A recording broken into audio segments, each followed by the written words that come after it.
career in journalism and a career which is centered around arts and culture of late. There's no better place to be than New York City. Just in one day on my show, I talked about Manet, Degas at the Met, Ed Ruscha at MoMA, Picasso also at MoMA, Henry Taylor at the Whitney, and then the Frick Madison. That's all in New York City. That is something I can get by jumping in the subway, giving them my $2.90.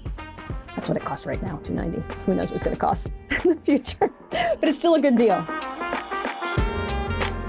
I think people get wrong about New York that it's particularly hard to live here. I think New Yorkers like to say that when they're having a bad day, but it actually is a great city for ease. You got the subway, you got the bus. I can call up and get Chinese food, Ethiopian food, Thai food, Burmese food, and someone will bring that to my house. Or I can have the great experience of going to the restaurant and experiencing it. I got an hour, I can go see Van Gogh's Starry Night at the museum. That's pretty great. So I think people get wrong that it's really hard to live here. You just have to know how to live here. You just have to know how to do it.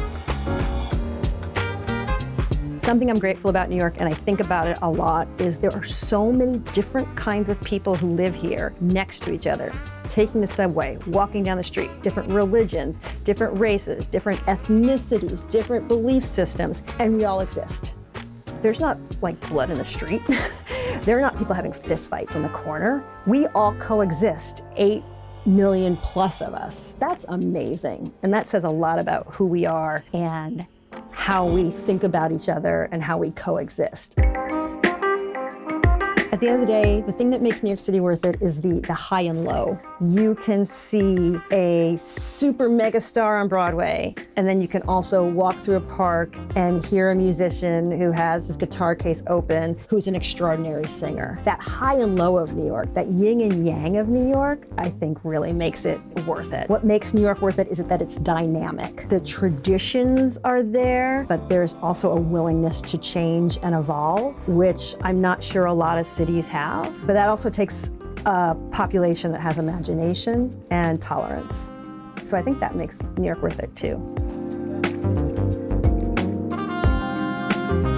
Well, my dad grew up in New York on 143rd Street, and my grandmother lived in Inwood. And when I was a little kid, I would spend weekends with her in Inwood, and we would play cards with her friends in the building. I was like, your friends live downstairs? That's the coolest. You live in the same building as your friends? And we'd play cards and gamble a little bit, which I probably wasn't supposed to do, but she was, you know, she's my grandma. I used to take the bus to Macy's with her from Inwood, and that was like just such a great trip because you could see everything and she would point everything out. So I have very good childhood memories of New York as well. I think a very quintessential New York thing is to be walking along and look over and be like, oh, that's where Emma Lazarus wrote the poem for the base of the Statue of Liberty, and she lived right there. Oh, Alex Haley, who wrote Roots. I walk by that every day. You find something new all the time.